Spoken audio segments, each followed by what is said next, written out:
raccoon. Maybe it's the swallow. They don't have salad ones.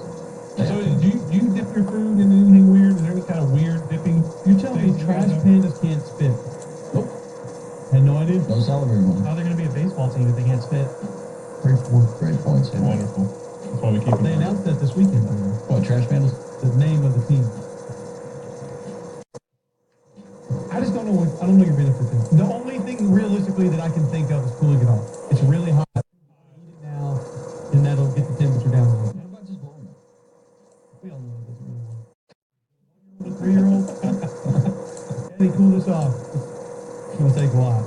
How is that disgusting? But when you see people dip stuff in like Frosties and ice cream, that's good. Oh, you're talking about the French fries in like the chocolate milkshake? Yeah, people love that. That's acceptable, but dipping it into a soda, whoa, you're a freak.